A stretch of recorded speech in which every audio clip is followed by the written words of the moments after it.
Welcome back, everybody, to the Sweet Spot. Today, I'm very pleased to introduce you to Michele Elmas Hardy. She is the founder of Dynamic Business Women, and she is driven by the passion to help women entrepreneurs make awesome businesses for themselves.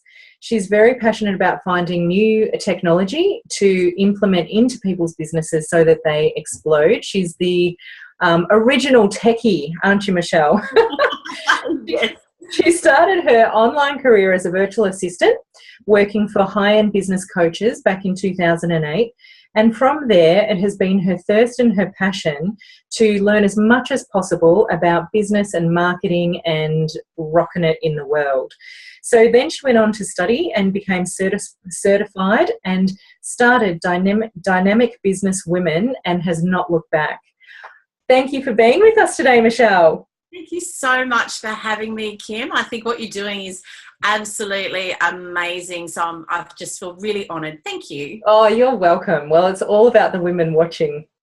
When we spoke last week, you were telling me of the amazing story that has gotten you to the point where we are now talking on film. Can you tell us, or can you speak that story again so that our viewers can also get, a background and a history as to the challenges that you've overcome? Yeah, sure. So I don't define it as an amazing story because I think there are so many other people out there that have amazing stories, but it is my story, and it's what shaped me to be the person I am today and to be where I am today. So about 6 years ago, I went through a very horrible, nasty divorce, and I basically packed up my personal belongings, which pretty much fit into a couple of suitcases. And the kids and I moved from the beach to the country, and we had nothing. I had to move in with my mum, which, oh my God, honestly, Kim, I have to watch my language here, but I love my mother dearly, but oh God, 6 weeks was all I could last. And I had to beg and borrow some money to get a bond to get a place of my own, because I basically just left everything with the ex-husband, left it all behind. So we had a rental house, and I had to borrow 3 knives, 3 cups, 3 forks, 3 spoons. Kids and I had just a big mattress in the living room. We had no beds yet or anything like that. And do you know what? It was fun. It was so much fun rebuilding and starting afresh. And we would, the kids loved it because we were camping out in the living room every night, and we had a fireplace, and, we do the whole marshmallows and all that sort of stuff. So it was fun. And it was very, how do I put it? It was a big mind shift for me, because I hesitated and I procrastinated and stayed in a marriage a lot longer than I should have, out of fear, not fear of my ex-husband, because we're very close now, but just out of fear that I can't do this on my own. I can't, I have 2 young boys. How am I going to cope? I had only $100 in my bank account, and when I did it, it was like, oh my God, why didn't I do this ages ago? It was hard. Yes, I'm not going to sugarcoat it, but it wasn't as hard as I expected it to be. And I discovered that I'm a lot stronger than, I'm a stronger person than what I thought I was. So that was a very empowering moment for me. And I kind of ran with it and thought, if I can do this, I can do anything. And I became really obsessed with further continuing education and learning. And, I was never the academic type at school. And so I just did lots of study, because I moved to the country, and let's face it, not much else to do out here. Yeah. So I did that, and I went on to become a certified social media consultant, and I got a certificate in internet marketing, and then into coaching. And it's basically brought me to where I am today. I've always been entrepreneurial, and Dynamic Businesswomen was actually an idea that I had in my head probably 8 years ago. Yeah. And again, didn't have the guts to do it, didn't think that I was worthy enough. Who would listen? Who would take advice from me? Who would buy this product? You know, who am I to think that I can coach and teach people? And I just did it. I started before I was ready, and honestly, it's taken off, and it's done so well, and it's enabled me to, you know, not only furnish the house that I was in, but buy a house. And 2 years ago, I took the boys on a big 5-week road trip across the United States from LA to New York. And, you know, we are very comfortable. We're very happy. And that's my story, really. It was just, it's been a long journey. It's very inspiring. And I think that when we hear other women and their stories, and we can always connect to them on some level, you know, it gives us that moment where we can go, you know, maybe I can do this too. Yeah, absolutely, absolutely. And, you know, to this day, I continue to hear people who've heard my story and they've said, oh, you know, that really resonated with me. There's always some element of your story that will resonate with somebody else. And, you know, if that gives them just that little inspiration that they need to say, you know what, I can do something today that will make my life better tomorrow, then, you know, what more could you ask for, really? Yeah, that's right. That's right. And, you know, obviously we hope that not everybody has that situation where they run away from, you know, a marriage or, you know, a relationship that they're in. But, you know, I could tell you a similar one, and gosh, I didn't go to my mother's house, but I went to this place that, you know, it was real cheap at the time and pretty horrible. Yeah. Yeah, and also became like one of my favourite places I've ever lived. And I think, like you know, because we find ourselves in those places. That's it. It takes us out of our comfort zone, and a lot of people, it's very confronting to go outside of your comfort zone. But when you do it and you realise you're okay, then it's very, you know, it's a very empowering moment. You just think, right, what's next? Bring it on. Yes, yes, beautiful, beautiful. So what would you say for you, Michele, is the hardest thing about being a working mother? Wow. Just one. God. Balance. Yeah. I think balance is probably the hardest thing for me, that, you know, as women, I just think it's in our nature that we want to be everything for everyone, regardless if we're married or single or what have you. You know, we want to be a good wife or partner. We want to be a good parent. We want to be good in our careers. We want to have a clean house. We're the chauffeur, we're the chefs, you do all the laundry, we're the gardeners. Like, you know, you have to, where do you stop? So for me, balance has been one of the hardest things, and I did suffer when I was working really long hours. I suffered from a lot of guilt, not spending that time with my kids, which my kids didn't think that. They didn't feel as though they were missing out, funnily enough, when I sit back and look back at it now, and we've had conversations about it. But that was that internal emotion that I was feeling. So, you know, I had to put systems into place, and I had to learn to let things go, and I had to learn to say, you know what, my house doesn't have to be perfect all the time. Who cares? Who gives a shit? You know, the laundry's not done. Oh, that's all right. Doesn't matter. So that was my biggest adjustment.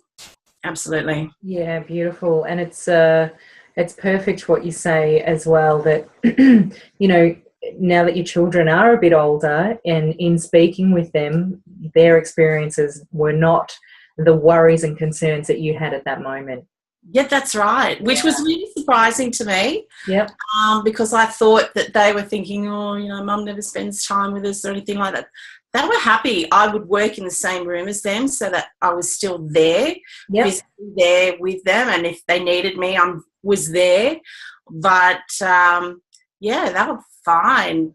They were happy. They're like, yeah, mum's working. I'll, go play soccer in the backyard or get on the Xbox or that sort of thing. So, yeah. It's interesting that you say that you're working in the same room as, the kids. There's a couple of camps of thought, really. One being that could have a separate room so that the kids understand, mummy's working now, or you took I'll just work in and around them. Do you have any thoughts about that now that life has changed for you? Well, the funny thing is that up until 2 years ago, my office was my dining room table. Yeah. So there was no door to be closed or anything like that. And when I was looking for a house, one of the prerequisites was I wanted a spare room to turn into an office. I wanted to be able to close the door at the end of the day and walk away and not be distracted, because every time you walked into the kitchen, you'd see your computer and you go, oh, that's right, I need to do that. I need to stop, and you'd sit and you do the work. So I have this office now, which I use to run my podcast and do these kind of interviews. And you know what? As soon as they're done, I take my laptop, I move downstairs to the dining room. Is that right? And I work down there because I'm there with my kids. My kids are at school during the day, so that's the time that I can sit and really nut things out. And then when I do what's called the light and fluffy stuff at the end of the day, because my brain isn't working as well as it is first thing in the morning, then that's when I sit down there and, if I need to work, I'll do that. And we have conversations, but it didn't quite pan out the way I expected. The whole thing was I'm having an office, everything's going to stay in there. Yada. Nah, I'm still working from the dining room table. It must feel very comfortable to you. It is. And I feel like Mrs. Mangle because I have the big window and I look out and I get to see what's happening in the street, and you can ask me about anyone in the street. I know. You see the comings and goings. And I suppose actually when you think about it, when you are working solitary, that is your connection to the world. It is a bit. Yeah. It is. And actually going back, that was another issue that I had being a very social person, was working from home and just not having that interaction with other people. So networking for me is very important. And being a single mum, being a single mum, I can't get out and, attend networking events in Sydney and things like that. So I do a lot of online networking, and I've made some really beautiful friends that, we've years down the track have met face to face, and it's like we've just been, we've known each other forever. So that was also a very important thing for me as well. So how did you create a bit of balance around that, knowing that you're a social person but having a home-based business? What sorts of things did you do and probably still do? I'm a bit of a Facebook queen. Yeah. So I jump into those. Facebook is great for meeting people who, those Facebook groups, meeting like-minded people. So for me, I would join Facebook groups that people are, single business mums, working mums, business networking, that kind of thing. And I get on there not only to help people and give personal experiences and my advice and things like that, but also just, I love to hear other people's stories and I connect that way. So I do attend the odd networking event. I know this sounds a bit like an oxymoron, but as social as I am, I'm a bit of an introvert. So I do tend to struggle to go to these events on my own and put myself out there. But the more I do it, the better I become. And, you know, sometimes if they're offering wine, then I'll have one of those. And well, let's face it, wine's a great connector. So true. Yeah. I love the networking events. I actually do love the networking events that have a bit of wine attached to them. And or the seminars that we go to, and they'll have, you know, wine and nibblies afterward, and everybody stays that way. If it wasn't there, no one would stay. That's right. We're not staying for coffee. No, I like them. Now, you help women all the time with self-sabotage. So can you talk to us about that? Yeah, so, okay. It's a big topic. You can start. It is a big topic, and I'm trying to, which layer do I pick at? So, I guess for me, I help them with self-sabotage with their business. So what I find is that I have clients who really desperately want to make their business succeed for them, but they just keep coming up against roadblocks. And what are some common themes, Michelle? Sorry? What are some common themes that you notice? Selling. Yep. People find that selling is icky. They don't want to ask for the sale. They don't want to ask for money. So what I teach them is this is a business. It's not a hobby, and your business isn't going to succeed unless you actually ask for the sale. And there are ways of asking for the sale without sounding icky or like a used car salesman, that kind of thing. So that is more a mindset and seeing things in a different way. Also, a lot of women will create a product, and there's a really, really good, and I'm going to use this as an example. There's a good video on YouTube by Denise Duffield Thomas about men versus women in sales, and she explains it perfectly. So I'm not going to try and reinvent the wheel. And she says women will have a product. Here's my product. I want to sell you this product for $10. Oh, but wait, product isn't perfect. Maybe it's the wrong color. No, I won't sell it to you. It's the wrong color. Well, here, take this and I'll give you a 50% discount. Or, you know, so we're always looking for excuses not to put our business out there. And in fact, with Dynamic Business Women, I did exactly the same thing. I created the business, and I think because it was something that was so close to my heart for so long, I wouldn't market it. I was petrified to market it. I was scared to tell people about it because, you know, maybe my website wasn't good enough. Maybe there was a spelling mistake on my website. Well, God forbid I should publish my website if there's one, you know, or a couple of spelling mistakes. It was my heart and soul that I poured into it, which, you know, we as women tend to do in our businesses. It's very close to our heart. And so it's very scary putting it out there, and because we do open ourselves up for the possibility of criticism. So don't worry if it's not perfect. If this is something that you want to do, you're going to build it and make it perfect over time, but don't let that stop you from putting it out there now, and don't let it stop you from starting your dreams. So your website, for example, may not be exactly how you want it when you first put it out there, but, you know, over the coming months or years or whatever, you'll change it. You'll get your branding right. You'll find your groove, and then everything will start to fall into place. But it's like everything, it's practice. So I think that's one of the biggest things with women is I'm not going to put it out there because it's not perfect. Yeah.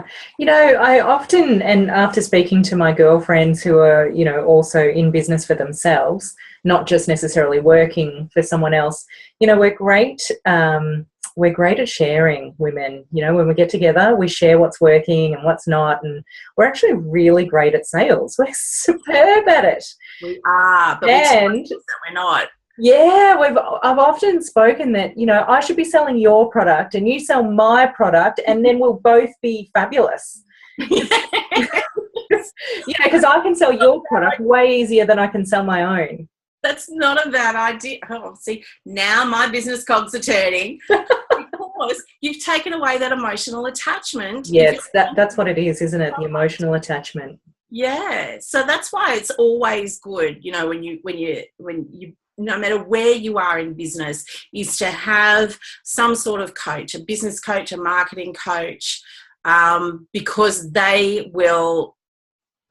you'll be seeing something, but you are emotionally involved, and they will help you work through things and simplify it and take out the grey areas.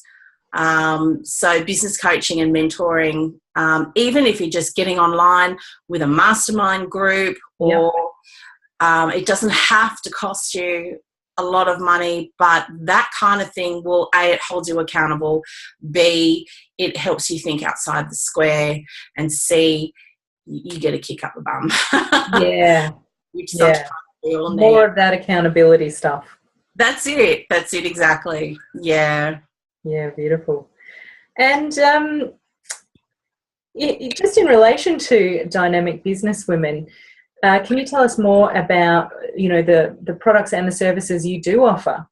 Yeah, so Dynamic Business Women is an online network, but it's also, I wanted to create a product to be able to serve people who are in various stages of business, but I wanted to be able to give you the information to be able to understand certain aspects of your business that perhaps is not your zone of genius.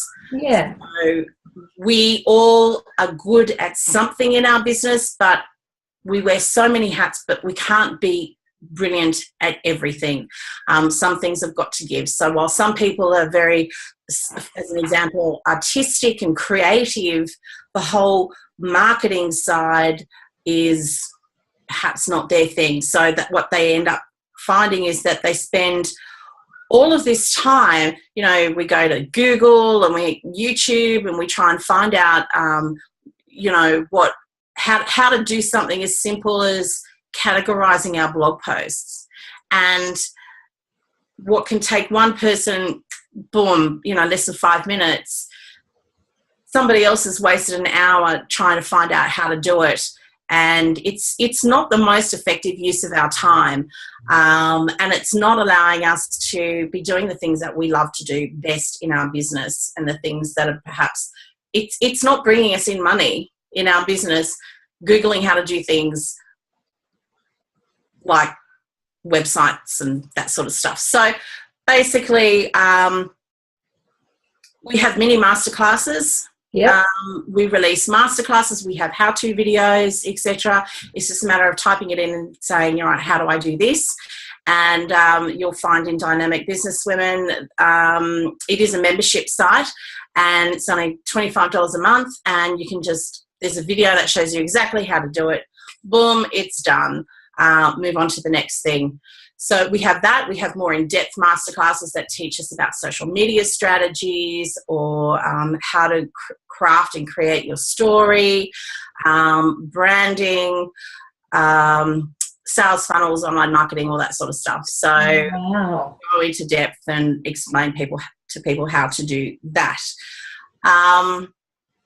We are also incorporating mastermind groups this year, which I'm really, really excited about, because not only does that benefit other people, but that really benefits me, because that's my networking side of things as well, and it also challenges me for me to think outside of the square and that sort of thing. So that will be launching soon.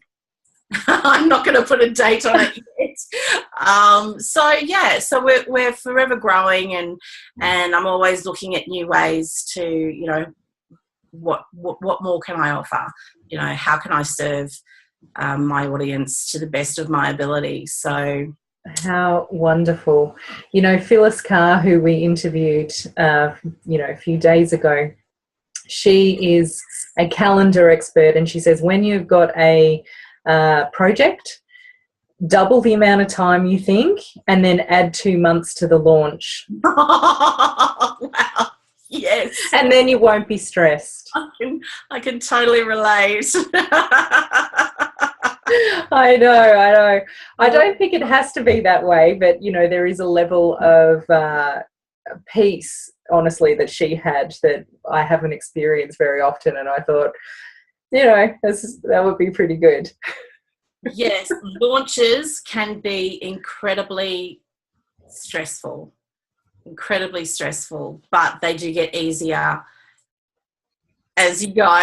Yes. If you have a good team behind you, then you know, again, you're focusing on your zone of genius then, and you can delegate. But delegation is just a whole, you know, new topic that I could go on for hours about.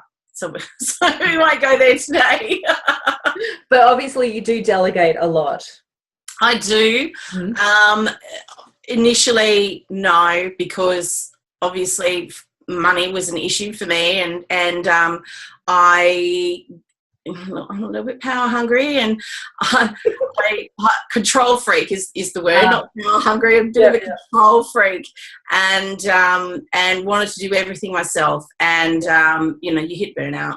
I've hit burnout because of it, and I've had to learn to suck it up and you know what, give it to somebody, because they're going to do a better job than you, because that's their zone of genius. Yeah. It's going to free up more time. It's going to allow me more time to work on the things that I want to do. It's going to allow me more time with family. It's going to take the stress out of the equation. So yeah. I think right at the beginning when we are setting things up, it is great to have our hands in everything, and we really get to understand the business from a different perspective. But yes, when the money and the clients start coming, outsource. That's it. And I think it's really important that you know how to do everything in your role and in your business. Yeah. That you can't just rely on one person to do something that perhaps you don't have, because how can you monitor it? Yeah. You don't understand how it works. How do you know if they're doing a good job or not? Yeah. And what are you going to do if that person ups and leaves? Yeah. You know, how do you pass on that information to somebody else? So I do think it's very important to know how to do all aspects of your business. Yeah. You don't have to be an expert at them. Yeah. And even outsourcing some of the motherly tasks. I had, you know, over a glass of wine with a friend, we came up with this fantastic business idea, which was hire your mum. Right? Don't you just need your mum to come in and sort your house out? Like and you know, the babysitter that will watch television when the kids have gone to bed? No. They then put on a load of washing and empty the dishwasher and do all the things that a mum does, you know. Far more effective. I love it. It's a brilliant idea. Get it off the ground. I'm the first customer, honestly. Yes. That, you know, the help that you get actually is multi-skilled help, just the way that we are, you know, in our households. And I've just discovered that you can order. You know, I'm a techie geek, but sometimes, honestly, I'm still living in the dark ages. You can order your groceries like from Woolworths or Coles and have them delivered to your home. I'm like, I shall. I think I've heard about that, but you're obviously not paying attention. It's the only reason my kids ate last week.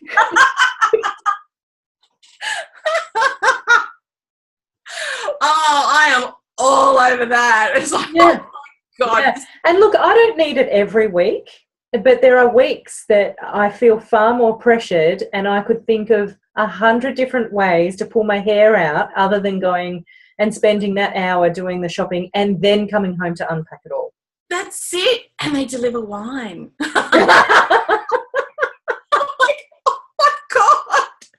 I reckon the next part of their service is to get someone to unpack all the groceries. Yeah. Oh, look, isn't that why we have children? Oh, mine are too little for that yet, but they help. They do help, but they're too little still. Now, Yeah. just in closing, what advice would you have for all of our beautiful women who are watching, you know, your success and your balance, out of balance, and the way that you do life, Michele? Advice. Just get out there and just do what makes you happy. And Great advice. failures are just stepping stones to success. So don't let little hiccups, get in the way. Don't let big hiccups get in the way. Just get out there and do it, because you don't want to come to the end of your life and think, wish I had done this, I wish I had done that, and just get outside of your comfort zone, because it is so much more fun when you do something like that, and it gives you that adrenaline. It just makes you feel awesome, and there's no better feeling than doing something you didn't think that you could do. Even if it can be very confronting at the time. Absolutely. And that's just a feeling that you're feeling in that moment, and that feeling doesn't stay forever. Yeah. And just get out there and do it. Life is fun, and life is meant to be an adventure. So enjoy it. Learn to do things like, meditation, sleep in late on Sundays, eat beautiful breads and cheese, and drink lots of wine, and just do what you want. Live a good life. I love it, because we can put so much pressure on ourselves. We do. Yeah. We do. Yeah. So, yeah. Well, thank you so much for your time today, Michele. It was just wonderful to have you on the Sweet Spot. Oh, thank you. It's been a pleasure. Yes, thank you. And we have more information about the Dynamic Business Women on this page. So if anybody does want to go and find out more about Michele and her organisation, just hit the link below, and you'll have free access to the Dynamic Business Women's Network, which would be great. Yes, 7 days free. So get on in and have a look around. Yeah. Don't delay. Well, thank you so much, and I look forward to meeting you all again tomorrow night with our next expert speaker. Thank you and good night.